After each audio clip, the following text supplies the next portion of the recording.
Olá, seja muito bem-vindo ao Design Limpo Podcast, esse podcast que tem 3 pilares: saúde, negócios e espiritualidade. E hoje nós estamos aqui com o Padre Kenny, ele que possui graduação em Filosofia pela PUC-Rio e em Teologia pela PUC Campinas.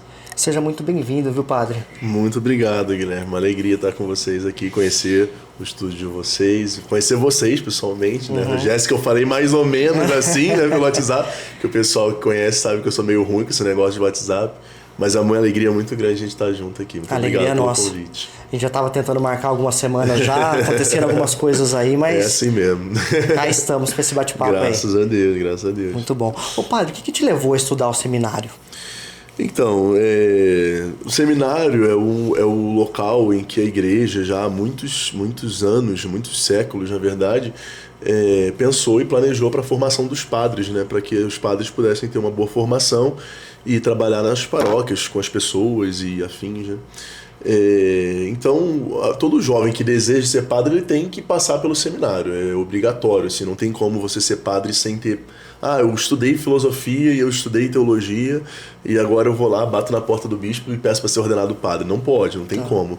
Porque justamente a formação de um padre, ela engloba outras coisas além de uma simples graduação em filosofia e depois em teologia, né?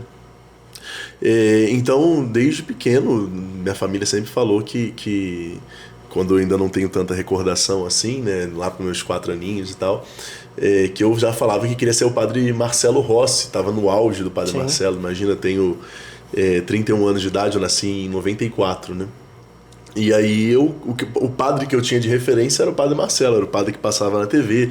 Naquela época não tinha, obviamente, né, redes sociais, a gente não conhecia quase nenhum padre assim, midiaticamente falando, né?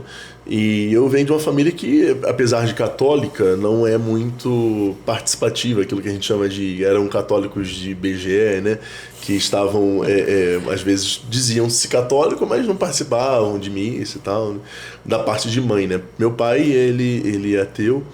Então, acho que é um desejo de um chamado de Deus mesmo, né? E o seminário é a consequência desse chamado, portanto, porque não tem como eu ser padre se não passando por um seminário, né? É óbvio que com o tempo isso tudo foi sendo amadurecido, né? Eu pedi para minha mãe para fazer a primeira comunhão, né? Fui eu mesmo quem fiz esse pedido, né? E minha mãe me colocou na catequese, e a partir disso, enfim, ela começou a ter uma vida mais ativa e participativa assim na igreja, né? Minha mãe, ela é meio tímida, então ela não é muito de se envolver em pastorais, essas coisas, né? Mas ela tá lá todo domingo na missa, ela vai na missa também às vezes durante a semana, e ela fez isso também com a gente na catequese, né? Ela me colocou na catequese e insistiu que a gente fosse lá e participasse, né? Minha mãe, ela é professora, então o professor tem um pouco essa didática, né, vamos dizer, essa pedagogia de levar na igreja, e não é só deixar lá na igreja, a mãe ficava lá, então ela criava vínculo com as catequistas ali, enfim. E isso foi muito bom nesse sentido, mas foi um período de amadurecimento, né? Então, conforme o tempo foi passando, eu fui percebendo que, de fato, esse era o desejo de Deus para mim, e ingressei no seminário com 17 anos de idade, né? Muito bom. E quando você comentou que com 4 anos já tinha essa inclinação por ser padre e tudo mais, mas eu imagino que como criança ainda você não tinha cravado isso daí, né? Foi só uma... Não, é aquela coisa de criança. Mas é o quê? Você é médico, você é engenheiro, você, sei lá. E eu falava que ia ser padre, né? Eu tenho poucas recordações disso, né? Mas minha família conta bastante disso, né? Meus pais, enfim. Mas eu tenho uma vaga lembrança, assim, já num período mais de infância mais tarde, né, posterior, aonde de fato eu era bastante admirado pelo Padre Marcelo, CD, Muito DVD bom. E tudo mais, né? E tua família te apoiou? Como é que foi esse processo? É aquele negócio, você imagina, uma família que não vai pra igreja, ela ouvir de um filho que quer ser padre, ela vai, imagina, criança, ela vai falar, ok, tipo, moleque, não sabe o que tá falando, é isso aí, vamos rir, aí conta, brinca, né? Mas depois, quando a gente vai chegando na adolescência quando eu fui chegando na adolescência e de fato esse desejo, essa vontade permaneceu, né? Eu acho que aí começou a cair um pouco a ficha. Eu lembro muito do dia 13 de março de 2011. Minha mãe vai assistir, ela vai lembrar desse dia. em que eu conheci o seminário São José, o seminário arquidiocesano São José lá no Rio de Janeiro, e que foi o seminário que me fez amar a igreja e tudo mais, né? Um seminário muito bom, sou muito grato pelo São José. E minha mãe me levou lá pela primeira vez, eu conheci um seminário na vida, com 16 anos eu tinha na época. E aí eu fui no encontro vocacional lá, e aí o porteiro do seminário virou pra minha mãe e falou assim: não pode entrar daqui pra frente, aqui é só quem vai fazer o encontro vocacional, só os meninos, né? E eu lembro de olhar pra trás e ver a mãe com os olhos cheios de lágrimas, assim, né? Imagina, 16 anos é muito jovem pra você sair de casa, né? E eu fui lá fazer os encontros, e a partir daí fiz os encontros todos os domingos. Mas eles assim, eu imagino que seja difícil, né? Imagino que um pai que não crê em Deus, né? E eu falo isso com todo o respeito do mundo, não tô de menosprezando quem não quer, mas quem não crê. Mas de fato eu imagino que seja muito difícil para uma pessoa que não crê ver um filho ser padre, querer ser padre, entrar para um seminário, visto que é uma vida não só muito de muitos sacrifícios, mas também de muita exposição, né? Afinal de contas, você está ali na frente de uma paróquia, na frente de uma comunidade, onde, enfim, não somente as suas qualidades são vistas, mas também seus defeitos, seus problemas, suas misérias, como todos nós temos, né? Então acho que essas coisas vão passando também um pouco na cabeça deles, né? Mas foram pais. Eu falo que meu pai e minha mãe, eles foram... todos nós temos traumas da nossa família, né? E não é diferente comigo, mas meus pais foram os melhores pais do mundo, assim, pra mim. Eles foram muito bons e eu acho que isso me ajudou muito, né? Não era o sonho deles. Tá. Mas hoje eles respeitam muito e eu diria até que admiram isso, sabe? Eles admiram muito. O meu pai continua ateu, mas ele fala um monte de gente: não, meu filho é padre, ele gosta disso também. Orgulhoso do filho, né? Acho que eu tenho um pouco de orgulho, sim, sem dúvida. Mas eles respeitaram muito, assim. Teve um respeito. É difícil para eles, mas eles respeitaram. Muito bom. Ô padre, agora falando das pessoas assim fora da família, existe uma tendência das pessoas enxergarem a figura do padre como algo santo, assim, como se fosse uma entidade mesmo, assim, né? Eu queria saber de você, qual que é o desafio de repente não poder demonstrar uma fraqueza humana em momentos como esse? Porque no final das contas foi o que você comentou, sim. Temos nossos desafios, nossas misérias, mas você, querendo ou não, passa uma imagem de uma pessoa que está acima, de repente, do ser humano comum. Como é que é lidar com isso? Primeiro a gente entender o que é ser santo, né? Porque às vezes eu tô aqui com Nossa Senhora do lado, né? Às vezes a gente tem a ideia de que ser santo é a gente ganhar uma imagem que fica exposta na igreja, né? Porque nós temos virtudes extraordinárias, vamos dizer assim, né? Quando, na verdade, a santidade nada mais é do que a gente buscar imitar a Deus nas suas atitudes. A gente conhece Deus através de seu Filho Jesus, né? Ele é a revelação do Pai. Então, o santo, ele é aquele que imita Jesus. No fim das contas, é isso, né? E não é só o padre que é chamado a ser santo. Todos são chamados a ser santos. A imitar Jesus nos gestos de amor, de misericórdia que ele teve aqui nessa terra e continua tendo, obviamente, até hoje, né? Não corporalmente, mas através do seu Espírito Santo. Mas eu acredito que essa visão, ela vem devido a as pessoas talvez olharem para o altar e ver ali, ó, tem uma cruz com Jesus, tem uma Nossa Senhora, tem um São José e tem um padre ali, tudo tá no mesmo balaio, né? E não é muito disso não, né? Lá na paróquia, meus paroquianos sabem, eu tento deixar isso muito claro para eles, né? A bondade que tem que existir no coração do padre, ela não tem que ser maior do que a bondade que tem que existir no coração de um fiel leigo, né? E isso é o chamado da santidade, né? Portanto, um padre, ele sofre os mesmos problemas que as pessoas, tem carências, solidões, tem traumas, tem medos, tem incertezas, tem crises, inclusive de fé também. Existem momentos de crise, eu talvez não diria nem de fé, mas de outras crises. De fé, talvez um ou outro pode ter, não é uma regra geral, assim como os fiéis também nem sempre têm crise de fé, mas um padre está sujeitado a esse mundo como todos os outros seres humanos. Ele é um ser humano, não é um super-homem ou qualquer coisa do tipo, né? Lá na paróquia eu tento criar isso através dessa mentalidade, né? Através de proximidade, assim, eu tô todos os dias junto dos meus paroquianos, eu vou na casa deles, eu vou nas empresas, eu tenho muitos professores na minha paróquia, das universidades aqui de São Carlos, da Federal, tem muitos médicos, então sempre estou junto nas clínicas, eu passo, vou abençoar, vou rezar, vou tomar café da manhã, janto na casa de um, almoço na casa de outro, e isso ajuda muito a gente a ter essa convivência que vai demonstrando que o padre é um ser humano como qualquer outro, né? Como qualquer outro que está ali querendo servir a Deus como também todos os outros deveriam querer, não da mesma forma, mas com o mesmo desejo, né, de servir a Deus. Perfeito. Você comentou do Padre Marcelo, eu me lembro uma fala dele, eu não vou me recordar agora qual programa que ele foi, mas ele comentando que ele passou processo assim, de depressão profunda mesmo, assim. Profunda, é. Então a gente vê que por mais que uma pessoa esteja firme na fé, ela é um ser humano como qualquer outro, né? E o Padre Marcelo, ele fala muito sobre a importância da gente ter essa questão física, né, na própria mentalidade, na própria espiritualidade e na própria psique nossa, né? Afinal de contas, o Padre Marcelo, ele fala que ele venceu a depressão através da fé, da oração e da vida de atividade física, né? A parte corpórea mesmo nossa, né? Que às vezes a gente esquece isso, a gente acha que espiritualidade e fé, elas estão ligadas exclusivamente a realidades não corporais, né? E eu acho que o Padre Marcelo é um bom exemplo disso, né? A admiração que eu tinha dele na infância, ela foi lá no topo quando o Padre Marcelo, enfim, ele reinventou a vida dele através da atividade física, até porque ele é formado nisso, né? Não sei se você sabe, ele é formado em educação física, ele fez educação física antes de andar pro seminário. Eu conheço um pouquinho a vida do Padre Marcelo, que eu sou fã dele. Muito bom. Isso cai naquilo que a gente conversou, né? Que nós somos, no final das contas, corpo, espírito e alma, né? Então, se algum desses pilares estiver desbalanceado, a gente é ser humano, né? Justamente. Inclusive, padre, entrando nesse gancho, eu queria que você me explicasse ao certo, porque sempre pinta uma dúvida assim pra mim, a diferença de alma e espírito. Sim. A alma tá ligada muito mais à parte intelectiva da coisa, né? Então, as nossas percepções, elas estão muito ligadas à alma. O espírito é uma realidade transcendental mesmo, né? Então, o espírito, ele é a força de Deus em nós, né?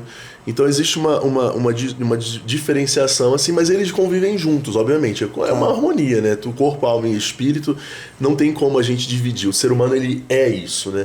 Não tem como falar assim, não, vou pensar só no corpo. Vai dar ruim, não vou pensar só na alma, vou pensar só no espírito. Vou só na igreja rezar terço, e não vai dar certo. Nós somos um conjunto de fatores e que não pode ser separado, né? Tanto que na própria ressurreição, nós cremos isso e rezamos isso todos os domingos na missa, né? Eu creio na ressurreição da carne, né? A carne, ela vai ressuscitar um dia também, né? Isso a gente crê na segunda volta do Cristo, né? Quando Jesus voltar pela segunda vez, os corpos serão ressuscitados e se unirão à sua alma, que já está no céu, ou no purgatório, ou enfim, no inferno. A alma, ela ressuscita junto. Porque o ser humano, ele não é só espírito ou só alma, ele também é corpo, né? Tem uma palavra que diz, eu não vou me lembrar obviamente em qual parte da Bíblia, mas que é um sopro divino, né? É o espírito que é um sopro divino. Sim. E que vai voltar para ele. Né? Na verdade, a ideia do Espírito Santo, né? Que é o Espírito de Deus, né? Que procede do Pai e do Filho, a gente reza isso no Credo, ele já no Antigo Testamento ele é prefigurado e é anunciado, vamos dizer assim, como a Ruá, né? Que é um sopro, né? E a partir disso Deus vai criando. Por exemplo, o ser humano, ele é criado lá no Gênesis. Depois que Deus cria o homem, ele infla o homem do barro com o seu hálito, com o seu espírito, né? Porque o espírito, ele vem de dentro, né? Eu gosto muito dessa imagem, né? O hálito de Deus, ele sopra e dá vida a gente, infla a gente com o seu espírito. E isso é retomado por Jesus em diversos milagres. Por exemplo, quando Jesus ele cura aquele homem cego, ele cospe no chão, faz lama e passa no olho do homem cego, simbolizando justamente esse novo começo que Jesus veio trazer. Se Deus nos criou lá atrás, soprou o seu espírito, ainda assim nós escolhemos o pecado a partir de Adão e Eva, né? Em Jesus ele vem fazer essa restauração daquilo que é o projeto original de Deus. E esse é um simbolismo que ele usa. Quando ele cura aquele cego, ele cospe a saliva dele, o sopro dele, né? Aquilo que vem de dentro de Deus, ele dá de novo ao homem. É isso que Jesus faz, ele restaura a gente, mas ele restaura isso a partir também do nosso corpo, né? Não é só ele restaurou o espírito, não, aquele homem voltou a enxergar. Para Deus o corpo importa sim, né? Com certeza. Às vezes a gente tem uma imagem muito distorcida, muito errada, né? Talvez até maniqueísta, vamos dizer assim, corpo e espírito. Não, o cristianismo cristianismo não tem isso. O cristianismo é uma coisa só. Se você tira o seu espírito, como diz o salmista, se tirar o seu espírito, eles perecem, eles morrem. Mas ao mesmo tempo, se você tira o corpo, o espírito vai habitar onde, né? Então é uma realidade que não vive sem, é uma condição sine qua non, vamos dizer assim. Para existir corpo, vai ter que existir a alma ali sustentando o corpo, e para existir a alma tem que ter um corpo para guardá-la, e o espírito a mesma coisa. Eu escutei uma vez também que a gente cuidar do nosso corpo, que foi uma graça, né? No final das contas que a gente recebeu, é um ato de responsabilidade com Deus, Sem né? dúvida, sem dúvida. É um ato de amor, inclusive. Exato. Né? Não só próprio, né? Não, obviamente que não, porque é a mesma coisa. Quando Deus cria o homem e a mulher, Adão e Eva, ele dá ao homem e à mulher não vou nem dizer a faculdade, ele dá a obrigatoriedade, a Missão. A missão do homem e a mulher nomear todas as coisas. As árvores, os rios, os animais. E essa atitude de dar nome significa o cuidado, né? E esse cuidado não é só para dar nome para os passarinhos, para os leões, para os tigres, mas também dar nome para o dedo, para o braço, para tudo, porque isso aqui também é cuidado nosso. Exato. Também nós devemos cuidar. Né? Muito bom. Você comentou que você recebeu um chamado lá atrás, né? Eu queria saber de você, como é que é esse chamado? Foi um sentimento? Foi algo que você recebeu em sonho? Foi uma situação, uma experiência divina? Todo mundo tem um chamado de Deus. Primeira coisa, né? Por mais que não saiba. Por mais que não saiba, ou por mais que negue esse chamado, que a gente também pode dizer não é um Deus, Deus nos dá liberdade, mas quando Deus chama todos. E quando Deus chama, a Bíblia diz que quando Deus cria Adão e Eva, após Deus criar Adão, ele percebe, não é bom que o homem esteja só. Vou fazer para ele uma companheira de igual dignidade. E ele faz Eva, né? Do lado de Adão, ele retira a costela e faz a Eva, e a história a gente conhece, né? Então Deus chama todo homem e toda mulher para uma vida conjugal. Existem aqueles que têm uma vocação, vamos dizer assim, à parte, uma vocação particular. Então, esses costumam sentir algo diferente em si, uma inquietação diferente. Não que Deus vai falar literalmente, vai vir uma caixa de som, vai vir um anjo, ou acontecer algo extraordinário. Pode ser que aconteça, mas não é via de regra. No meu caso, nunca existiu uma realidade extraordinária, né? Eu percebi que... Eu sempre tive vontade de ter filho, eu gosto muito de criança, meus paroquianos lá sabem, né? Eu tenho, no domingo, 2 missas para criança, para não deixar de ter criança nas minhas missas, mas... A realidade de vida matrimonial, eu fui percebendo que não era para mim. Tá. Porque Deus me chamava para uma outra missão, né? E essa inquietação, ela vem geralmente dessas vocações mais específicas, como um padre, como uma freira, uma vida consagrada e tudo mais, né? Mas... tudo isso é fruto de uma vida de oração também, para perceber isso, uma vida de contato com Deus, de buscar entender o sonho de Deus, a vontade de Deus, né? Deus continua chamando até hoje, né? Momento. Até hoje. Infelizmente, a gente vive um período em que as pessoas parecem estar muito medrosas quanto aos chamados de Deus, né? E eu digo isso não somente quanto ao chamado de Deus, quanto tudo. As pessoas, de maneira geral, têm muito medo das coisas, né? Ou falta de fé. Ou falta de fé. Mas o medo ele tá atrelado à falta de fé, né? Se você prestar atenção, ali nas passagens da ressurreição de Jesus, a primeira coisa que quando Jesus ressuscitado aparece faz, ele dá a paz para as pessoas e oferece a paz, né? Que a paz esteja convosco. E ele fala, não tenhais medo. Todas as aparições de Jesus na ressurreição. Porque a fé, ela é o contrário do medo. A fé, ela é aquilo que... O medo é o que nos prende, a fé é o que nos projeta. Quando a gente tem fé, a gente não fica preso. Mas e se... Não, mas e se der certo? E se der tudo bom? E se Deus abençoar? E se for da vontade de Deus? Isso é ter fé. Isso é ter fé. A fé, na verdade, ela é uma resposta de um sentimento de inquietude que tem dentro da gente. Entendi. É uma inquietude. E você vai escolher se aquela inquietude te põe medo ou se aquela inquietude te projeta a inovar, a pensar em algo diferente, a projetar outras coisas. Eu gosto muito dessa visão de fé, que não é somente ligado a uma realidade religiosa também, inclusive, né? Porque Deus nos pede coisas fora da igreja. Vocês têm uma empresa, vocês têm um trabalho de vocês têm a família de vocês. Deus não vai te pedir coisas só para a igreja. Vai ser catequista, vai ser padre, vai ser... Não. Ele vai te pedir para ser um bom pai, uma boa mãe, para ser um bom funcionário, para ser um bom patrão, para fazer bem o seu trabalho, para servir bem as pessoas que o seu trabalho, enfim, te coloca, né? Eu acho que isso tudo está relacionado à fé, né? Então, uma pessoa que ouve o chamado de Deus, ela só pode ouvir mediante a abertura de fé. Acho que essa é a grande questão. Então, a pessoa que tiver dúvida ali dessa missão dela na Terra, porque no final das contas todo mundo tem, o primeiro passo, então, é um contato direto ali, uma vida em oração para tentar descobrir. Para descobrir. A nossa vida de fé é uma vida de relacionamento, né? É muito bonito. A imagem que eu tenho de Jesus é que ele veio nos ensinar a nos relacionar. A gente não sabe se relacionar. Verdade. A gente é bem perdido nisso, né? Jesus, ele veio ensinar muito isso. Como que a gente se relaciona com Deus, como que a gente se relaciona consigo e como que a gente se relaciona com o próximo. Sim. Porque se você for parar a pensar, quais são os 2 maiores mandamentos? Amar a Deus sobre todas as coisas. Isso no Antigo Testamento, né? Não vou pegar no Novo Testamento, que é amar a Deus sobre todas as coisas e amar o próximo como eu vos amei, que é o mandamento do Cristo. Mas no Antigo Testamento é o quê? Amar a Deus sobre todas as coisas e amar o próximo como a si mesmo, né? Como que eu posso amar o próximo se eu não me relaciono comigo mesmo, se eu não entendo quem eu sou, se eu não sei, se eu não me amo? Pois é. No fim das contas é esse o problema, né?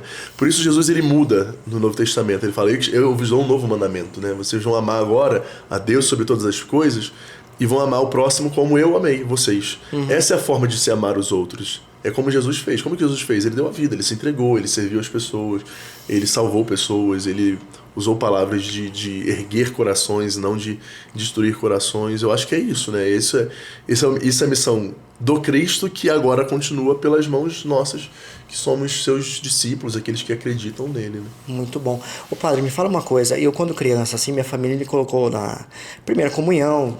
Lá na Matriz de Brotas? Exato, lá mesmo. Na antiga sede mariana, não sei se isso você vai lembrar. mesmo, conheço. Enfim, aí eu fiz lá a catequese e tudo mais, e depois a crisma, né, futuramente ali.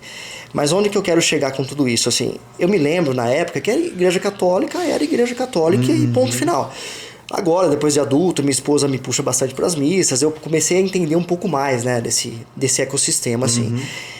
E eu vejo alguns carismas diferentes, né? Então tem a católica carismática, a católica tradicional, e sempre fico na dúvida o que é essa diferenciação. Que, no final das contas, são todas católicas, mas tem essas diferenças, né? O que seria isso, padre? Então, a igreja católica, né? É aquilo que você estava falando que você enxergava, é aquilo que é engessado da igreja, vamos dizer assim, né? Aquela igreja mais engessada, onde as pessoas vão na missa, o padre tá lá na missa e é isso aí, em nome do Pai e do Espírito Santo, Senhor esteja convosco, Evangelho de Jesus, Jesus falou isso, aquilo, tomai todos e comei, tomai todos e bebei, e de em paz que o Senhor vos acompanhe, né? Basicamente essa estrutura que a maioria das nossas igrejas tinham e muitas ainda têm até hoje. Mas essa questão da igreja católica, o que é a igreja católica? A gente pensar nisso é muito amplo, né? Porque a igreja católica, ela não é simplesmente uma forma ou um rito. A igreja católica, ela é a igreja de Cristo, de Jesus. Jesus, ele fundou uma igreja. Jesus, ele desejou uma igreja. Por quê? Porque a missão dele foi cumprida nessa terra. E agora a missão dele continua pelas nossas mãos. Por isso ele fundou uma igreja. E essa igreja, ela é fundada sobre a fé dos apóstolos, que foram aqueles que conviveram com Jesus o tempo inteiro, que foi a quem Jesus deu aquilo que a gente chama de depositum fide, depositou a nossa fé nas mãos dele, deles. E a partir disso a igreja vem caminhando ao longo dos séculos, né? Só que a igreja tem pessoas que fazem parte da igreja têm pensamentos diferentes. O que não pode escapar é da doutrina. A doutrina da igreja é aquilo ali, que é a doutrina de 2000 anos, a doutrina do Cristo. Mas a forma de você viver essa doutrina, ela pode variar de mil formas, sabe? Tem gente que tem mais facilidade de rezar, de orar com a vida dos santos. Tem uma espiritualidade mais devocional aos santos, a Virgem Maria, Nossa Senhora, né? Tem gente que tem uma espiritualidade mais de rezar com a Bíblia, de tudo mais. Tem vários carismas. Tem gente que é mais introspectivo, que tem uma vida mais monástica. Tem gente que tem uma vida mais agitada, tipo eu, que tenho hiperatividade. Então, gosto mais de uma outra realidade pastoral que não a vida monástica, apesar de eu ser apaixonado pelos monges, pela vida de São Bento, né?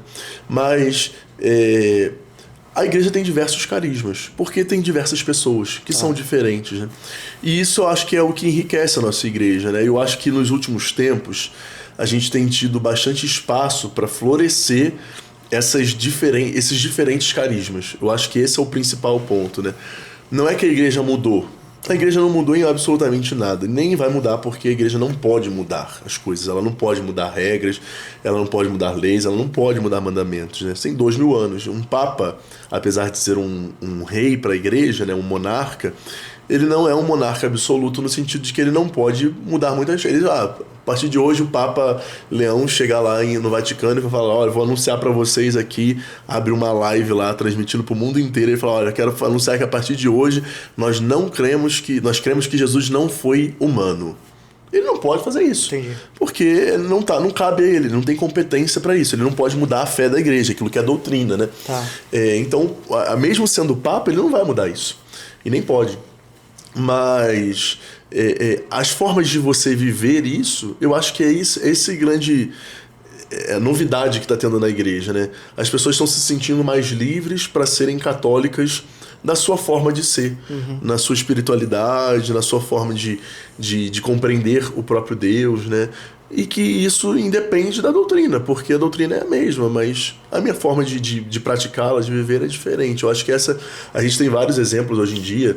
A renovação carismática deu um boom, né, no nosso país, até o ponto, a gente estava até conversando aqui sobre um movimento que não é da renovação carismática, mas que começou a fazer parte, porque foi sendo incrementado, e acho que isso é uma grande graça de Deus, porque isso ajuda pessoas de diferentes características, pensamentos, a terem mais abertura com a igreja. Perfeito. Porque, veja, imagina você sendo um intelectual, um cara que estuda, como eu tenho vários paroquianos meus aqui, professores universitários, que estuda, está ali dedicando a vida acadêmica. Você vai ter uma vida mais introspectiva, vamos dizer assim, mais intelectual, mais organizada, né? Você vai se identificar com um padre ou um católico mais dessa linha. Ao ponto que você pode ser um cara mais festeiro, que gosta de sair, como eu, que gosta de roda de samba e tal, e você vai se identificar com um cara que tem uma outra pegada, uma outra vida, sabe? Isso não necessariamente vai ferir a doutrina da igreja. Perfeito. Né? A igreja permanece, então, a mesma. O que muda são os carismas, as formas de você viver a fé. Eu percebo que a carismática ela tem arrebanhado muitos jovens, assim, acho que por conta disso, Adultos né? também. Adultos também? Muitos adultos, famílias, muitos. Pessoal que estava talvez distante da fé por conta dessa formalidade, talvez, né? E eu acho que o nosso tempo, a renovação ajuda muito, a renovação carismática católica ajuda muito devido a gente viver um período em que as pessoas não têm mais uma base de fé muito forte. Minha bisavó, por exemplo. Minha bisavó, chegava na casa da minha bisavó, tinha um altarzinho dela cheio de santo e ela rezava ali, sei lá quantas vezes no dia ela rezava e não sei o quê. A nossa cultura é muito agitada, né? É muito correria. Então as pessoas às vezes não foram apresentadas para Jesus. Quando conheceram Jesus já depois de adultas, já tem seu trabalho, a sua empresa, enfim, a sua família, e vive naquela correria, não tem condição muitas vezes de parar para aprender a rezar e tudo mais. E ela vai lá na igreja, por exemplo, numa semana de cura da palavra, vai no Cerco de Jericó, vai na escola da palavra, que eu faço toda quinta-feira à noite. Ela vai se identificar porque ali é um jeito mais, eu vou dizer assim, fácil de você rezar, porque você não precisa ter base. A gente vai conduzindo as pessoas, né? Ministério de Música, o pessoal da igreja, o padre, vai conduzindo as pessoas para ensinar realmente como uma criança, né? O pedagogo não é aquele que pega a criança pela mão, né, e conduz até o conhecimento, né? A gente faz um trabalho de mistagogo, que é pegar e conduzir ao mistério de Deus, que é mistério e, portanto, leva tempo para a gente conhecer. Exato. Né? Leva tempo, né? Tem que empregar tempo, esforço, e que às vezes as pessoas não têm uma rotina tão fácil disso. Então, o nosso papel enquanto igreja também é facilitar isso para as pessoas, né? Para que depois elas, conhecendo Deus, experimentando Ele, possam também, enfim, fazer a sua caminhada de fé e buscar conhecer, porque hoje em dia a internet tá aí para isso também. Exato. Né? Tem muita coisa ruim, mas tem muita coisa boa na internet. Né? Eu ia te perguntar justamente isso, assim, é possível a pessoa levar uma vida de fé, uma vida mais próxima a Deus, sem necessariamente participar de uma igreja?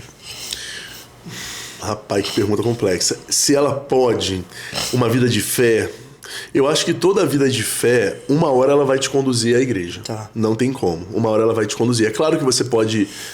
por exemplo, tem um não vou falar nome porque ainda não se converteu, mas tem um pastor aí, né, famoso na internet, e não sabemos se vai se converter ou não, mas enfim. Se você tem uma fé sincera que vai te conduzindo verdadeiramente para a sinceridade mesmo da coisa, eu acredito, obviamente eu sou o padre, né?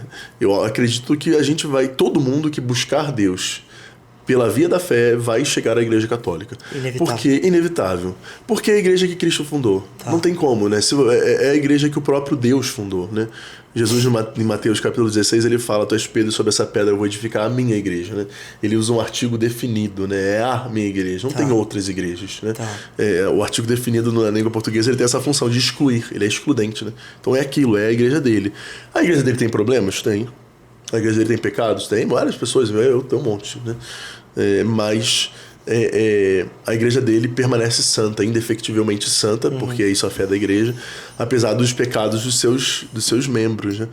E eu acho que qualquer pessoa sincera que entre num caminho de fé e que busque, que estude, ela vai chegar a Jesus, não tem como, né? Principalmente quem é cristão, porque vai chegar a Jesus por meio da Igreja Católica, né? Principalmente quem é cristão devido enfim, a Igreja Católica foi a única Bíblia detentora, foi a única igreja detentora da Bíblia por 1500 anos. Né? Tá. Então, naturalmente, a Bíblia ela pertence à igreja, foi a igreja que escreveu a Bíblia. Paulo, ele escreve cartas a dioceses. As cartas que estão na Bíblia são dioceses que Paulo foi fundando. São igrejas que Paulo foi fundando, igrejas que foram crescendo. Timóteo foi um grande bispo da igreja, discípulo de Paulo. Foi bispo da igreja, foi um grande bispo da igreja, Timóteo, né? Paulo escreveu cartas a Timóteo para instruir ele como conduzir a igreja, como viver a fé, enfim. A Igreja Católica, ela não existe dissociação entre a igreja e a vontade de Deus, a vontade do Cristo, né? O que existe são pecados pessoais que independem da doutrina da igreja. Entendi. Independem da doutrina da igreja. Faz sentido mesmo. Eu vi uma analogia uma vez que a pessoa falou assim, né? Você pode treinar em casa, mas se você treinar na academia, você não vai ter um resultado mais rápido ou melhor. Seguro. É a mesma coisa com a fé. É seguro também. Porque você pode... Você pode rezar em casa. Pô, na igreja foi feito para isso, né? Então eu imagino que... E o grande problema da gente rezar longe da igreja, eu falo, portanto, da igreja católica, né? É que a gente pode começar a cultuar um Deus que não é Deus, mas somos nós mesmos, né? É a minha vontade, é a minha... Porque sejamos sinceros. A gente vive num país onde as pessoas não têm hábito de leitura. Não tem hábito de leitura, né? Quem já foi à França sabe que na França, por exemplo, na Europa, como todas as pessoas leem, mas na França é absurdo, né? Você vê bancas de livros até hoje. Eu fui lá agora de férias, bancas até hoje de livros. As pessoas passam, compram, leem realmente livros. Você vê pessoas lendo, né? E quem se dedica a ler Bíblia, né? E mais ainda, porque não é só ler, é você entender, né? Não basta somente eu pegar ali e ler a Gaia Ciência do Nietzsche. Eu preciso entender toda a história da filosofia para entender o que Nietzsche está querendo fazer. Se eu não li Platão, eu não vou ler Nietzsche, eu não vou conseguir ler Nietzsche, eu não vou conseguir entender nada de Nietzsche. Mas isso se dá também para a Bíblia, né? Se eu não conheço a história de Israel, se eu não conheço o contexto em que foi escrito, eu não vou conseguir entender o que Jesus está querendo falar. O que Jesus quer dizer quando ele fala, eu sou o Senhor do sábado. Eu não sei o que é a vida de um judeu, eu não sei qual é a cultura do judeu, eu não sei o que é o Shabá, eu não sei nada. Então, é muito perigoso a gente querer interpretar a Bíblia longe da tradição da igreja, longe do magistério da igreja, porque a igreja foi quem não somente escreveu, mas é quem guarda a história da Bíblia até hoje, né? Perfeito. Até hoje. Exato. E a gente, quando quer conhecer Deus, quando a gente tem a imagem de Deus perfeito, né? Deus é perfeito, Deus não tem pecado, Deus é santo, é transcendente, não sei o quê. E a gente, quando olha para as pessoas que seguem a Deus, a gente tem a tendência de querer projetar nessas pessoas o que Deus é. A perfeição, né? Justamente. E aí é nisso que é a dificuldade. Então, por isso que é fácil você ir na igreja e ouvir o padre. Exato. Eu tô falando aqui pra um monte de gente me ver, pelo amor de Deus. Mas eu chego lá, pra minha mãe, por exemplo... a minha mãe sabe quais são os meus pecados desde moleque. Ela cresceu, ela me via pelada, ela trocava minha fralda. ela sabe os meus pecados todos. Minha mãe conhece meu íntimo. É muito mais difícil eu pregar pra minha mãe. Não que seja difícil pra mim, não, viu? Eu falo assim, no sentido dela mesmo. Porque a gente tem essa coisa de querer enxergar. Eu acho que isso a igreja preserva muito bem, né? Ela pega a figura dos santos, ela coloca no altar ali como modelo, né?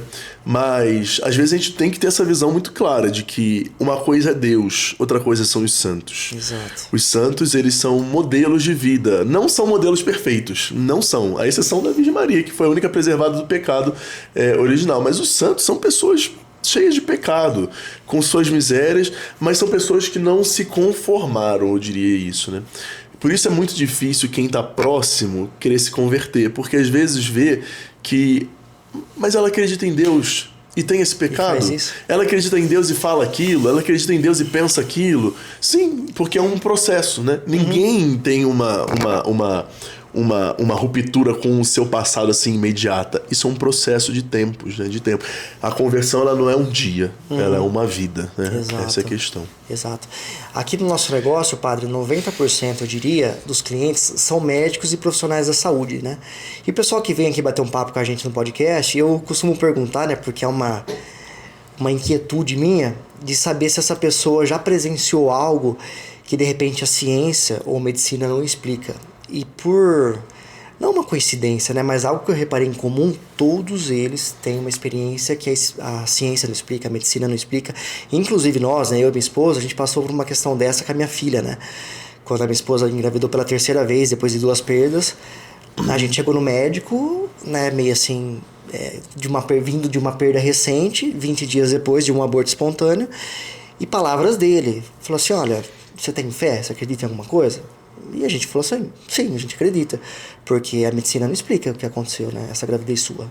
Você entraria no novo ciclo fértil daqui 60 dias, por exemplo. Né? Então, assim, foi algo que a gente presenciou ao longo de muito tempo, assim. Onde que eu quero chegar com isso daí?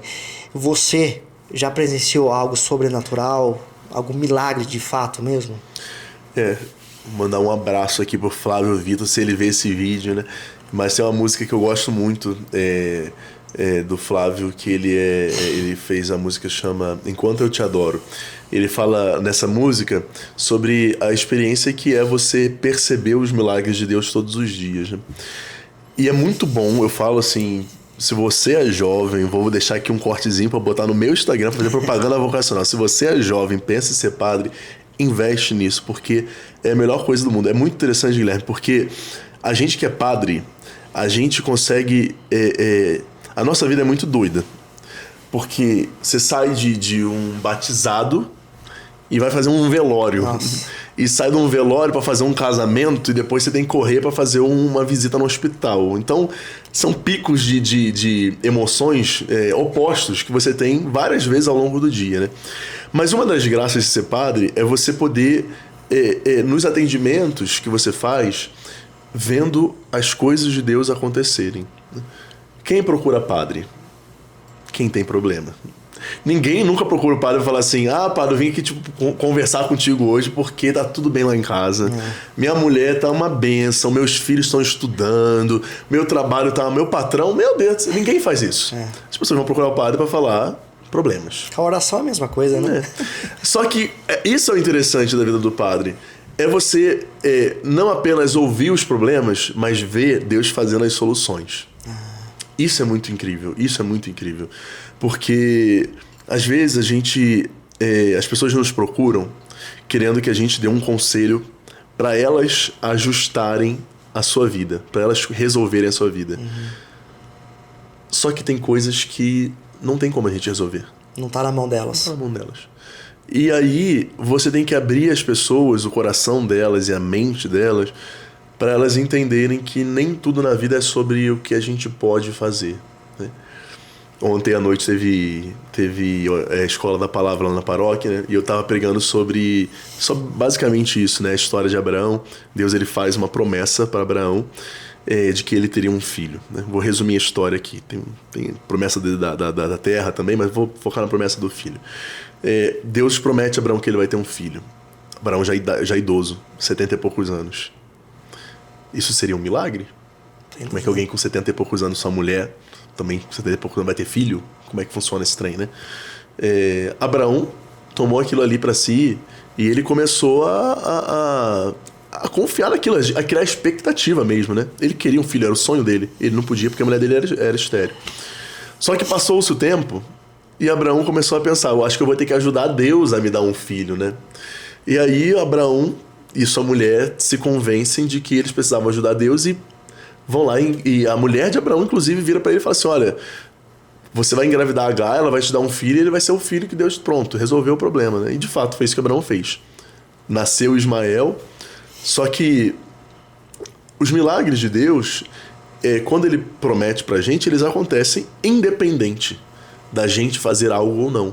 Deus falou, eu vou te dar um filho. Ele não falou, olha, você corre atrás que eu vou te abençoar. Não. Quando Deus falou para Abraão, ele falou, eu vou te dar. Ele vai dar. É ele quem vai fazer. E de fato Deus fez isso, né? Só que às vezes a gente precisa aprender a ter a paciência, né? Quando a gente recebe uma promessa de Deus, a gente ganha uma matrícula na escola da paciência. Eu ouvi isso de um padre, eu guardei isso pra vida inteira. A gente entra na escola da paciência porque a gente precisa descobrir quem nós somos quando Deus não realiza o que a gente quer.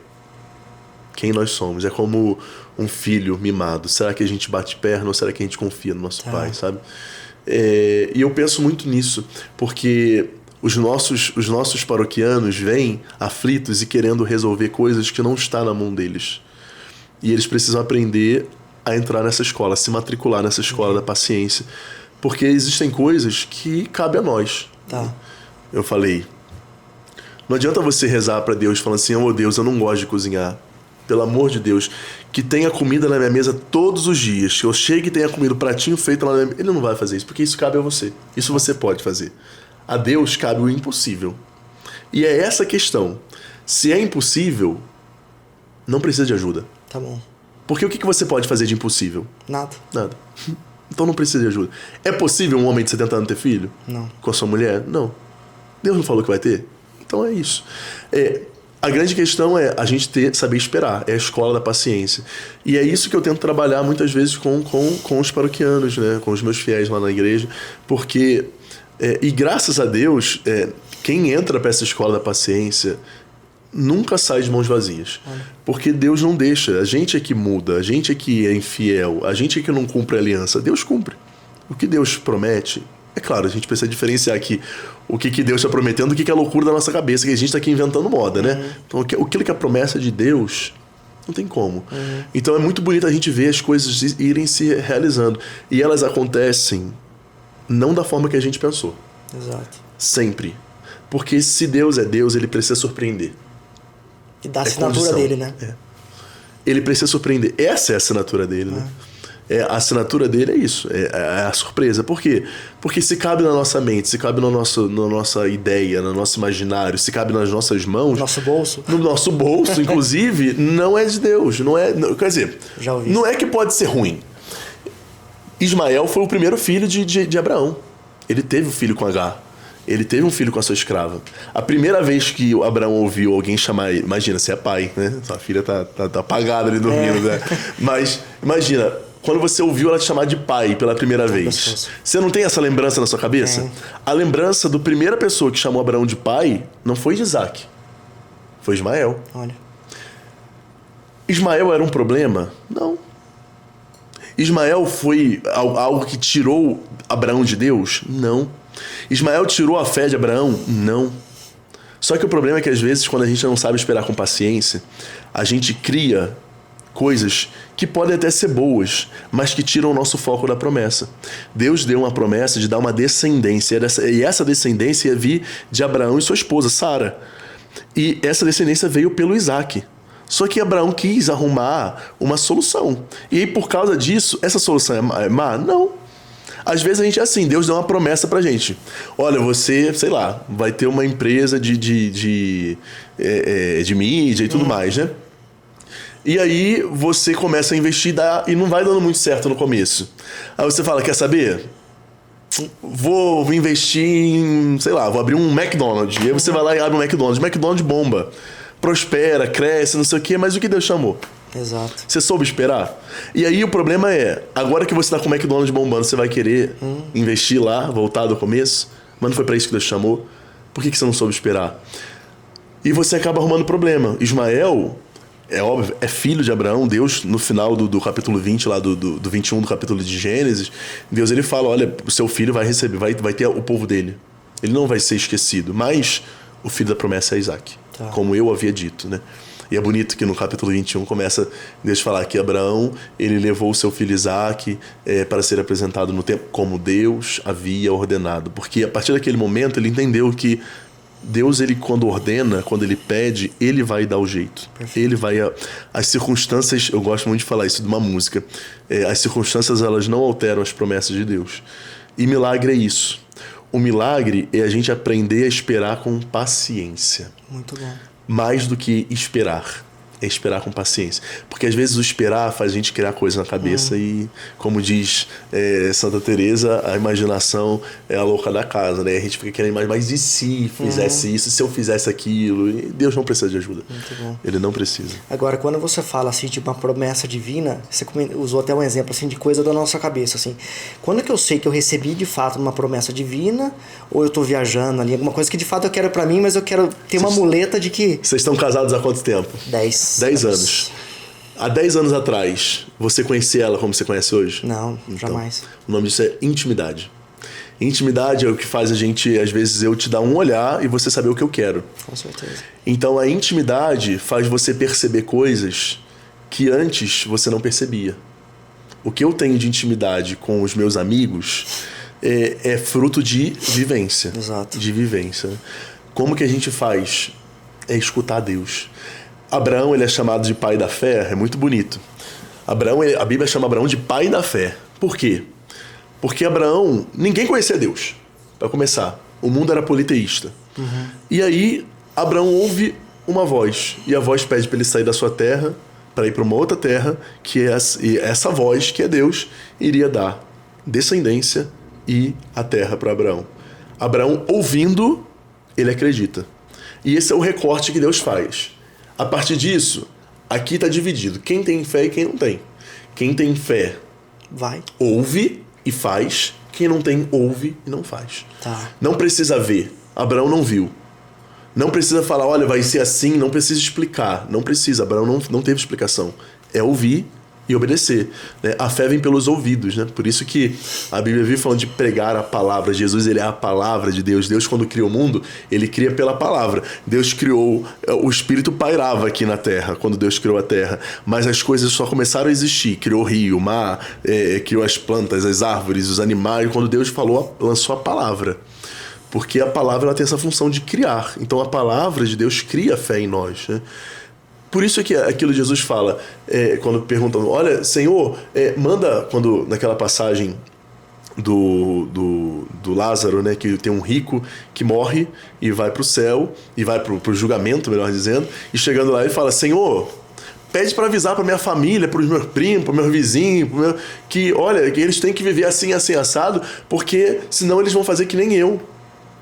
E Jesus fala, olha, se eles não escutam os profetas, se eles não escutam os homens de Deus, pode alguém ressuscitar dos mortos que eles não vão ouvir. E de fato, até hoje a gente vê isso. Jesus ressuscitou dos mortos. Um fato. E aí? Quem o escuta?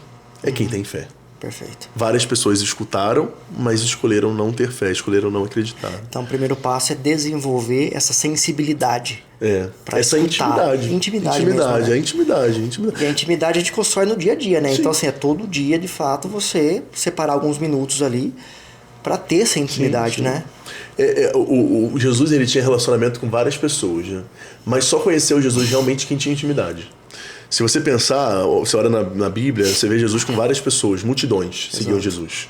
Você vê Jesus com um grupo dos discípulos, que eram 70 homens. Você vê Jesus com um grupo dos apóstolos, que era ali uma dúzia de homens. Você vê Jesus dentre esses 12, Jesus tinha mais intimidade com Pedro, Tiago e João. E dentre esses 3, Jesus tinha mais intimidade ainda, que era o discípulo amado, que era João, né?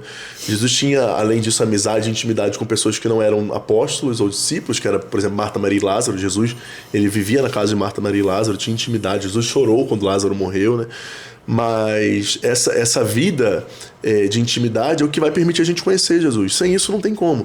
Não tem como você conhecer Jesus se você não conhece a palavra dele, se você não conhece a vida dele, se você não conhece o pensamento dele. Não tem como. Exato. E isso só é possível por intimidade. Não tem outra forma, né? É intimidade. É intimidade. Muito bom.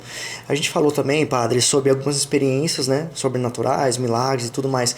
Eu queria saber agora na outra ponta, né? Na ponta de baixo. Existem também manifestações do ponto de vista, assim, que não são divinas? Isso acontece? É crendice? Manifestações que não são divinas. Exato, que ou seja, seriam diabólicas. Perfeito. Então, o que é o diabo? O diabo é uma criatura, É um anjo. Portanto, é uma criatura, não é Deus, que Deus é criador, e tudo o resto é criatura, né? Jesus é criador, o Espírito Santo é criador, o Pai é criador, todo o resto é criatura. A Virgem Maria, ela é santa e imaculada, mas é criatura de Deus, né? Tudo é criatura. Deus criou os anjos e alguns anjos se rebelaram contra Deus, porque Deus ele deu uma missão aos anjos de cuidar dos homens, e os anjos se revoltaram com isso, visto que eles têm uma espiritualidade maior, uma conexão, vamos dizer assim, com Deus, talvez maior, e eles se rebelaram com isso. O que é uma tentação diabólica, né? O que o diabo pode fazer? Muitas vezes a gente entende a tentação diabólica como uma possessão onde o diabo toma domínio dos nossos corpos e faz coisas que prejudicam a nós e aos outros, né? Isso é possível? Isso é raríssimo, muito raro, muito raro.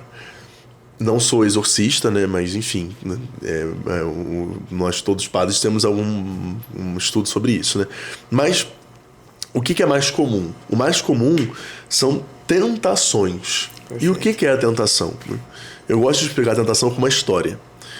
Tinham duas famílias. Uma família criava bodes e a outra família criava uma plantação do que você quiser, milho, sei lá. Bode come milho? Não sei, mas enfim, finge que come. O bode tinha uma cerca que dividia a propriedade dos dois, né? Certa vez o diabo passou e arrancou a cerca. O que aconteceu? O bode de uma família entrou na fazenda da outra família e comeu todo o milho. A família, quando acordou, ficou irritada, foi lá e matou todos os bodes da outra família. A outra família ficou irritada com os bodes mortos, foi lá e tacou fogo no celeiro da outra família. A outra família ficou irritada, foi lá e tacou fogo na casa da outra família. E a outra família ficou irritada, foi lá e tacou fogo na casa da outra família. E todas as famílias ficaram destruídas. Um homem passava na rua, viu o diabo olhando para isso e rindo e falou assim: nossa, diabo, você destruiu a vida dessas famílias. E o diabo respondeu: eu não fiz nada, eu só tirei a cerca. E basicamente isso é o que o diabo pode fazer na maioria dos casos. O diabo, ele só tenta.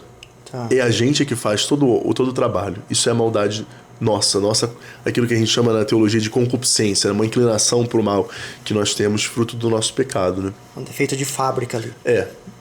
Não vou dizer que é de fábrica, que Deus criou, mas é devido a escolhas nossas, né? Então Adão e Eva escolheram pecar e a mancha permaneceu, né?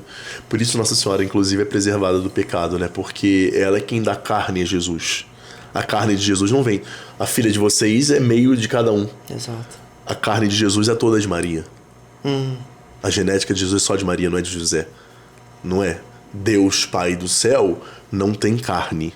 O Espírito Santo não tem carne. Só quem tem carne é Maria. Portanto, tudo aquilo que Jesus tem de humano vem, toda a genética, a carga genética de Jesus, o sangue de Jesus é o sangue de Maria, né? Por isso ela foi preservada do pecado, para que o pecado não pudesse coabitar junto com Cristo, né? Agora, o que a gente estava falando mesmo? Do diabo. A possessão demoníaca, na verdade, ela é, na maioria dos casos, uma tentação. O diabo, ele tenta. E a gente vai cedendo, né? Como que a gente cede? Ninguém tá vendo. Exato. Deus não liga pra isso, não. Existem pessoas que falam: Deus é amor. Deus é amor, mas tem doutrina. Meu pai me amava, mas tinha regra na minha casa. É assim, entende? O amor não tá ligado ao fato da gente poder fazer o que a gente quiser. O amor está ligado ao fato daquele que ama querer que você faça o que é bom. Esse é o desejo de Deus.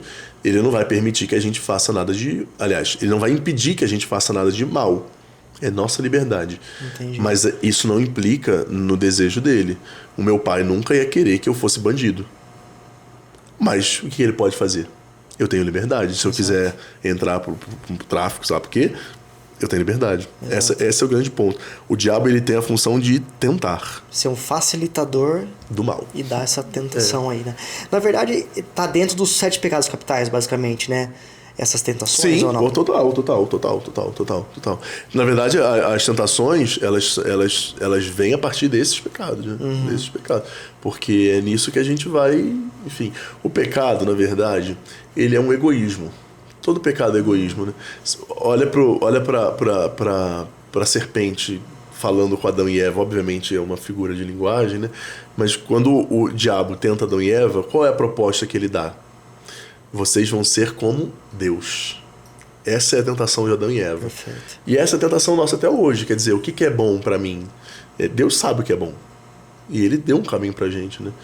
Você concorda comigo que se todo mundo seguisse aquilo que Jesus fala, o mundo não seria melhor? Com certeza. Então, os nossos pecados, eles interferem muito na vida dos outros. Por isso eles são egoístas. Porque eles visam a gente e não os outros. O que é um político corrupto, por exemplo? Se não alguém que está pensando em si e não nos outros, né? É uma visão muito individualista do pecado. Enquanto a visão de Jesus, ela leva em conta o todo. O outro, né? O outro. Mas ao mesmo tempo ela é individual, porque a salvação é individual. É escolha minha, né? Eu tava esses dias, é questão polêmica, conversando. Eu adoro segurança pública, minha família é de militar, meu pai é militar, enfim, meu irmão. E aí, eu sou fissurado em segurança pública, eu gosto muito. E aí teve aquela situação lá no Rio de Janeiro, né? E algumas pessoas estavam conversando comigo e eu explicando o que é a doutrina da igreja. O que é a doutrina da igreja? A doutrina da igreja não se alegra com a morte de ninguém. Tá. Absolutamente ninguém. Não é motivo para nós comemorarmos. É triste. 121 homens morreram. Eram bandidos? Eram bandidos. Colheram o que plantaram? Colheram o que plantaram. Mas isso não é motivo de alegria. É óbvio que eu não vou dizer que o policial que entra no morro, que tem sua família ali, ele tem que guardar o fuzil, vendo um monte de marmanjo com fuzil querendo dar tiro nele. Ele vai, o nome disso defesa. Autodefesa, não, é auto... Legítima defesa. É legítima defesa. Mas, ao mesmo tempo, enquanto cristãos, o que deve nos alegrar não é a morte dessas pessoas, porque elas morreram, muito provavelmente vão para o inferno. Não sou eu quem vou dizer isso, né? Enfim, quem julga é Deus. Mas essas pessoas estavam totalmente contrárias à doutrina, matando pessoas, violentando sexualmente pessoas, explorando pessoas mais pobres. Essa é a realidade do tráfico. Para quem não conhece no Rio de Janeiro, tá vendo aqui de São Carlos, essa é a realidade. A favela é um lugar onde as pessoas são exploradas na sua internet, na sua rede telefônica, na sua água, na sua segurança pessoal. Você tem que pagar ali para morar na favela. É onde você não tem saneamento básico, onde você não tem acesso a escolas na favela, você não tem postos de saúde na favela, você não tem polícia na favela. Você, mulher, está sendo violentada lá pelo seu marido, você quer ligar para a polícia para pedir socorro, a polícia não vai entrar na favela, porque é favela, tem barricada, só entra lá quem bandido deixa. E essas pessoas estão erradas. Mas não podemos nos alegrar com a morte de ninguém. Nós nos alegramos com a conversão de pessoas. Isso é o que alegra o coração de Deus, isso é o que tem que alegrar o nosso coração. Mas ainda assim, essas pessoas fizeram escolhas. Exato. Então, a gente, o pecado, ele tenta colocar escolhas erradas na nossa vida. Tá. E a gente vai escolher ou não. Isso. Tá. Nós que escolhemos. Somos então, nós. é isso que ele faz. Ele te dá um cardápio de opções aí. E aí é com a gente, né? É com a gente. E geralmente as opções que ele oferece são opções mais fáceis e tentadoras. Sem dúvida. Tentadoras. O diabo, quando tenta Jesus, Jesus ele é batizado e entra no deserto para fazer um retiro. 40 dias, que é aquilo que a gente faz todo ano na igreja chamado Quaresma, né? Sim. E aí o diabo, quando Jesus entra, o diabo começa a tentar Jesus e o diabo começa a oferecer coisas para Jesus. Coisas que são fáceis e que Jesus precisava, viu? Jesus estava lá 40 dias sem comer. Ele ofereceu, precisa de comida. Aquilo que eu falei, não tem alma sem corpo. Jesus tinha um corpo, ele precisava comer. E o diabo oferece. Transforma essa pedra aqui em pão. Pula daqui, os anjos de Deus. Então, ele vai oferecendo coisas que são tentadoras e são fáceis. Olha, se você me adorar, você vai ganhar o mundo inteiro. Tudo me pertence e eu vou te dar tudo. O diabo fala isso para Jesus. E isso é muito importante. Este mundo, o diabo ele fala que pertence a ele. O mundo. Ele fala isso para Jesus. Tudo aqui foi dado a mim, me pertence. Jesus não desmente ele. Fala, não, isso me pertence. Não. Tanto que Jesus fala, coragem, eu venci o mundo. Porque o mundo pertence, hoje, o mundo pertence ao demônio. Sim. Né? É claro que, como que a gente faz agora mediante isso? A gente tem que fazer um esforço para não pertencer a ele. Não pertencer a este mundo. Isso é a mentalidade de um católico. Né? E isso é difícil, é um trabalho de uma vida. Exato. Você entende que isso leva tempo, leva maturidade. Eu estou muito longe disso. Eu tenho várias coisas na minha vida, várias coisas na minha vida que pertencem a esse mundo ainda. E que eu não consegui ainda me desvencilhar. Isso é um trabalho de conversão que leva tempo, né? Porque o modelo que as pessoas têm que seguir não é o Padre Kenny ou o Kenny. O modelo que as pessoas têm que seguir é o Cristo, é Jesus. Né? Porque se for seguir o Padre Kenny, vai ver as imperfeições, Exato. vai ver as misérias, vai ver ainda. Ainda existem. E muitas delas vão existir e eu vou carregar pro caixão. Mas o que não pode existir? O que não pode existir é o conformismo. Tá entregue pro mundo, então é isso aí, vamos nós, e é o que... Não pode ser assim, isso é que não pode ser. Porque isso é fechar os olhos para pessoas que sofrem, isso é fechar os olhos para realidades de famílias que estão destruídas, sabe? De pessoas que têm... A gente vê um mundo nosso cresceu tanto, né? E devido a... Eu gosto muito de pensar... como que o mundo ofereceu pra gente tantas coisas, né? A gente veio aí com o iluminismo, a era da razão, a razão vai iluminar o mundo, e a ciência evoluiu tanto, e a gente tá evoluindo, mas evoluindo pra quê, né? Você pega as grandes indústrias farmacêuticas, né? Pessoas ficando bilionárias às custas de vícios em fármacos, né? Exato. A gente pega a indústria bélica, como é que a gente tá tendo guerra no mundo inteiro. No mundo inteiro. A gente nunca matou tanta gente quanto matou nos últimos 100 anos. Nos últimos... De 1900 pra cá, quantas milhões e milhões de pessoas não morreram de vítimas de guerra, né? Seja uma Primeira Guerra Mundial, Segunda Guerra Mundial, seja guerras que a gente insiste em não falar que são guerras, como no Rio de Janeiro. Guerra é uma civil, guerra, né? mas guerras, são guerras. Como na Nigéria, que hoje em dia, é uma média de... Neste ano de 2025, é uma média de 35 cristãos mortos todos os dias na Nigéria pela sua fé. Então, a gente vive num mundo de guerras, né? E o que a gente prometeu, com todo o avanço da ciência, da tecnologia, da razão, é que isso seria extinto. Só que o que traz paz não é o homem. O que traz paz não é o intelecto. O que traz paz é Deus. E Jesus sempre deixou isso muito claro. Né? Eu vos deixo a paz, eu vos dou a minha paz. Em cada casa que vocês entrarem, vocês vão deixar a paz, deixem a paz lá. Quando Jesus aparece ressuscitado, ele fala: paz esteja convosco. Porque paz mesmo é só em Deus. Porque é Deus quem faz a gente morrer. A conversão não é um projeto de rejeitar o mundo. É um projeto de rejeitar a si. Quem não nega a si e me segue, não é digno do reino. Jesus fala isso, né? E foi o que você falou, assim, né? Se a gente ficar alheio à realidade, não fazer nada e ser conformista dessa forma, nós estamos ali em cima do muro. E a gente sabe de quem que é o muro, né? Eu tava, antes de começar a gravação, a gente tava falando que quem divide é o diabo, né? O diabo significa isso. Do grego, diabolos significa aquilo que divide. É o contrário do símbolo, que é o que une, que é o que liga, né? Quando você vê uma placa com um E e um risco, você sabe que é proibido estacionar ali, né? Ali não tá escrito isso. Ninguém precisou falar pra você. É um símbolo. É um símbolo. E o símbolo liga, né? O diabo, ele faz isso, ele divide. Ele divide. Então, um muro que existe, a pessoa que fala assim: não vou na igreja, não escolho Deus, eu vivo a minha fé, não sei o quê, eu não ligo pra isso, eu não me importo com isso. O muro é dele. Tá em cima do muro, o muro é dele. Você pode não ser um satanista, como a maioria das pessoas não são. Mas a maioria das pessoas, de fato, estão em cima do muro. Estão em cima do muro. Ali, são né? imparciais. Não entenderam ainda. Eu acho que a consciência que as pessoas não têm é de que a consciência não é nem de Deus. As pessoas têm consciência de Deus. O que as pessoas não têm é consciência do mal. Pode ser. É a consciência do mal. Essa é a grande pegada do nosso tempo. E se a gente pegar hoje, né? Você comentou que o mundo é dele, né? Assim como ele mesmo disse há 2000 anos atrás. O mundo hoje está dividido, né? Total. Então é preto e branco, é Lula, Bolsonaro, exato, esquerda e direita. Exato, isso aí, então uma religião, outra que persegue. Então quanto mais dividido o mundo, mais ele reina, né? Sim. Enquanto a gente não tiver essa consciência de unidade, eu acho que a gente vai se perder. Sim. E esse projeto de divisão, ele abarca, inclusive, aquilo que a gente tem de mais sagrado no mundo, que é a família. Exato. Se a gente pega hoje a maioria das pessoas não querem constituir família hoje, da minha idade, né, e tudo mais, porque existe um certo medo, um receio de divisão. Porque o que as pessoas veem hoje em dia, a maioria das famílias, são divisões.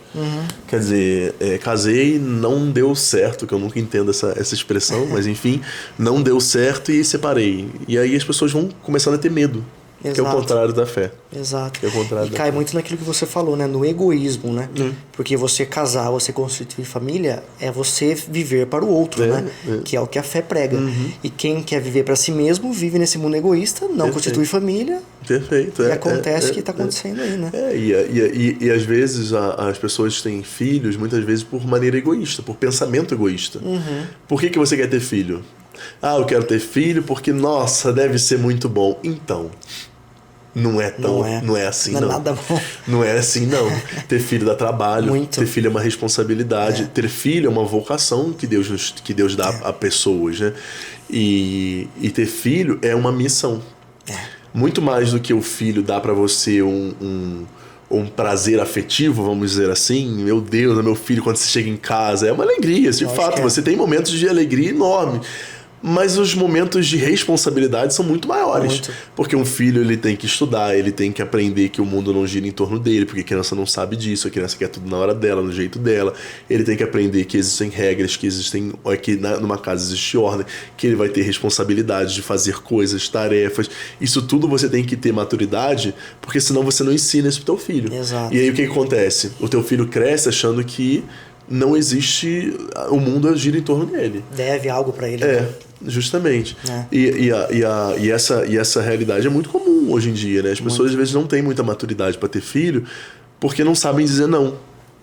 Não sabem dizer não. É o famoso ficar em cima do muro. O que é a pessoa que está em cima do muro? Ela não escolhe. Não, sim ou não. Não. Depois, mais para frente.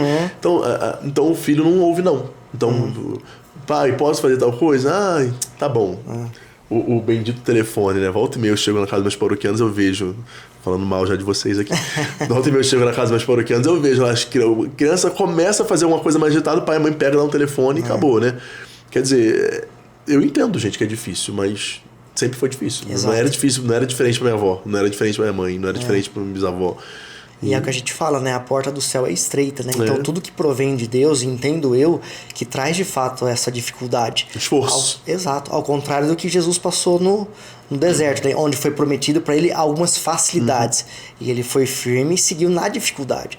Então eu pelo menos entendo dessa forma. Assim, tudo aquilo que é difícil, que custa, né, é algo de fato que lá na frente vai valer a pena, porque é algo divino, né? Quer ter um futuro difícil, tem um presente fácil. Quer ter um futuro fácil, tem um presente difícil. Essa é a grande questão. E às vezes a gente... A internet traz muito essa ilusão de coisas rápidas e instantâneas. Acontece. São exceções, né? Exceções. A gente não pode tratar a vida como se fosse ela feita de exceções. A vida não é feita de exceções. Às vezes a vida é feita de sacrifícios. E às vezes não, a maioria das vezes, né? Todos os dias é um sacrifício. Eu fiquei 9 anos para ser padre, né? Estudando. Entre faculdade de filosofia, entre faculdade de teologia, entre as formações específicas do seminário e tudo mais. Existiram momentos ao longo desses 9 anos, que não são uma década, né? Uma década estudando só para isso. Depois de terminar o ensino médio, você continua estudando uma década, né? Existiram momentos em que você perde um pouco o sentido. Você fala, mas será que vai dar certo? Será que precisa disso tudo? Será que vale a pena? Não tinha um caminho mais fácil? Não tinha... A gente é tentado isso o tempo inteiro, né? São tentações. E a gente pode ceder ou não, né? Mas de fato não existe um caminho. E geralmente os caminhos que são fáceis, das pessoas que crescem muito, né? A gente tem grandes influencers no Brasil aí, famosos e tal. Eu não sei, a maioria das pessoas eu acredito que ainda vejam pessoas assim e se deslumbrem e tenham uma espécie de inspiração, né? Inspiração. Eu, particularmente, não tenho muito inspiração nesse pessoal, não. Acho uma vida muito vazia, muito fria. Eu imagino, sei lá... o esforço, ele é difícil, mas ele é recompensador, né? É interessante, eu estava de férias agora e fiz um tourzinho ali em alguns países pela Europa. E eu ficava passando em alguns lugares e pensando, meu Deus, eu sei a história disso aqui. Eu sei um peso de um Louvre. Eu sei o que significa você estar ali de frente de uma Basílica de São Pedro. Eu sei o que significa aquilo ali, sabe? Eu sei o que é aquela Catedral de Milão que tem ali, a importância histórica que tem aquilo ali. Eu sei, por exemplo, do Edito de Milão, que Constantino aprovou a liberdade religiosa para os cristãos.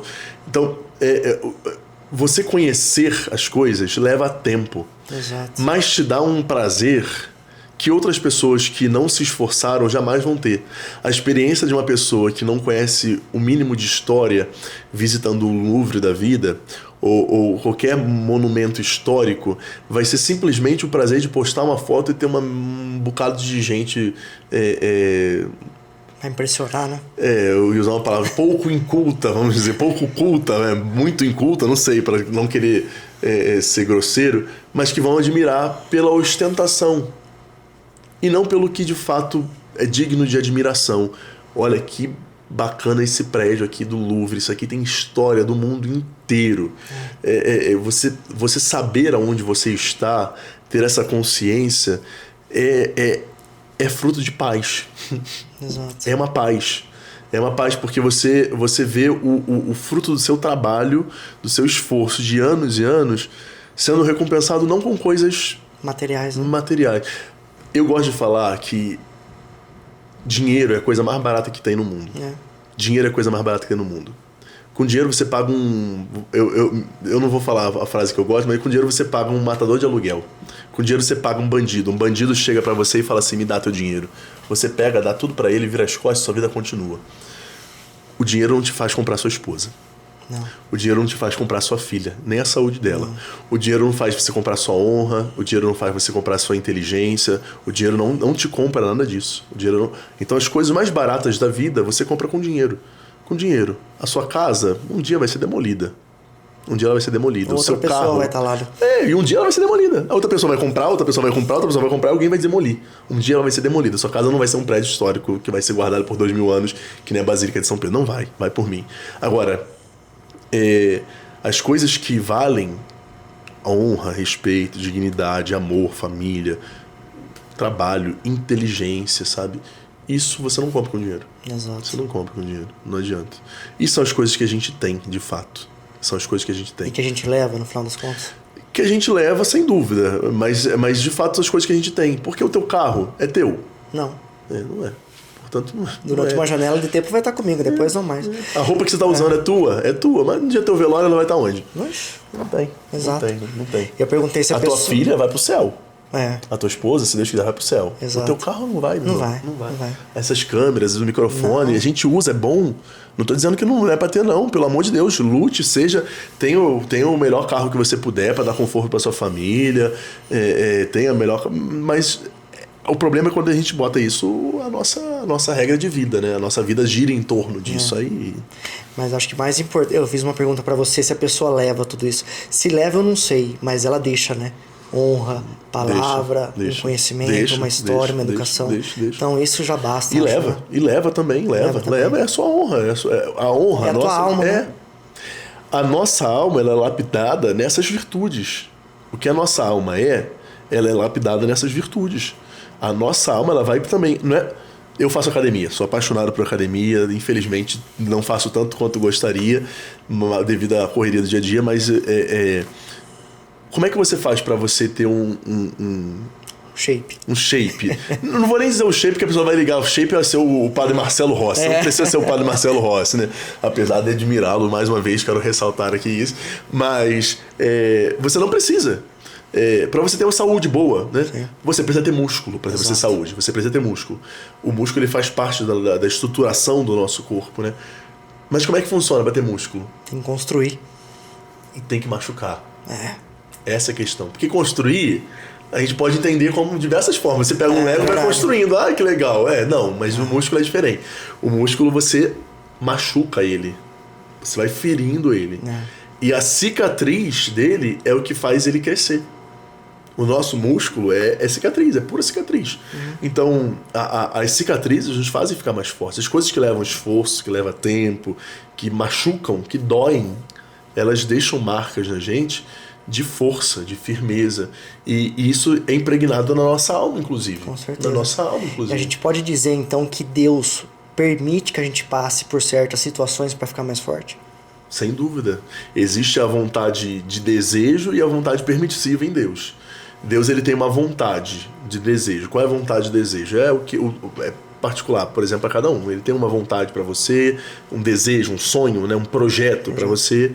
Mas, ao mesmo tempo, Deus tem uma vontade que é permissiva. O que é uma vontade permissiva? É o respeito à liberdade. Uma pessoa que toma um tiro de bala perdida, Deus desejou aquilo? Não. Mas Deus teve vontade de permitir, desde sempre, porque essa é a condição com a qual Ele nos criou, a liberdade. Se você pega uma arma e puxa um gatilho, aquela bala vai sair e ela vai atingir algo ou alguém. As consequências não vão ser mudadas, porque isso foi a sua liberdade que interfere nos outros. Mas Deus não podia botar a mão ali, e podia, mas isso é interferir na liberdade. Deus sempre vai achar um jeito de salvar. E se a pessoa tomou um tiro de bala perdida, o mais importante não é ela viver 100 anos nessa terra. O mais importante é ela viver no céu. Tá. Essa é a mentalidade de um cristão, né? Portanto, Deus permite coisas. Sem dúvida, Deus permite. Deus permitiu que Abraão tivesse um filho, Ismael, com sua escrava. Ele permitiu. Era o desejo dele? Não. Tá. Não. Padre, então a gente já vai chegando nos finalmente desse bate-papo aqui. Queria agradecer você mais uma vez, tá? A sua disponibilidade, a gente sabe da sua agenda como é que é, né? E eu gostaria que você deixasse uma mensagem, então, para quem acompanhou esse bate-papo, uma mensagem de esperança aí para quem está escutando a gente. Eu quero agradecer primeiro o convite de vocês, né, Guilherme, a Jéssica, porque é uma alegria estar junto aqui com vocês, conhecer um pouquinho de vocês, a família de vocês, a Malu também, que eu conheci, né, a cachorrinha, ela estava aqui no meu colo, eu vim com roupa preta e ela é branca, né, mas tá bom, eu sou apaixonado no cachorro, então, mas é uma alegria estar com vocês aqui, e eu queria dizer para você que tá aí nos escutando, nos ouvindo, que independente do que você esteja passando, da dificuldade que você possa estar vivendo na sua vida, que nós temos um Deus que nos ama e que nos guarda e que não se esquece de nós, né? Por mais que às vezes, como eu falei nessa conversa, Abraão muitas vezes pensou que Deus se esqueceu da promessa, Deus não se esquece. E se a sua vida ainda não está tão bem, talvez você esteja só matriculado na escola da paciência, porque Deus está querendo provar quem que você é, está querendo que você enxergue quem que você é quando Ele não te dá aquilo que prometeu. Tenha paciência, mas acima de tudo ame Deus, ame os seus irmãos, busque cada vez mais ser uma pessoa melhor, e isso implica em nós nos esforçarmos para poder sermos aquilo que nós ainda não somos. O que Deus sonhou para nós é maior do que aquilo que nós somos, e nós não podemos nunca nos conformar. Um cristão é aquele que não se conforma onde está sempre inquieto, porque Deus sonha grande, Deus não sonha pequeno para a gente, Deus sonha muito grande. Felizes somos nós se conseguirmos ouvir o chamado de Deus para a nossa vida, para realizar Ele. Deus abençoe, muito obrigado de coração o convite de vocês. A gente que agradece, foi muito, muito bom. Que bom. Obrigado, meu amigo. Imagina, que Até isso, alegria.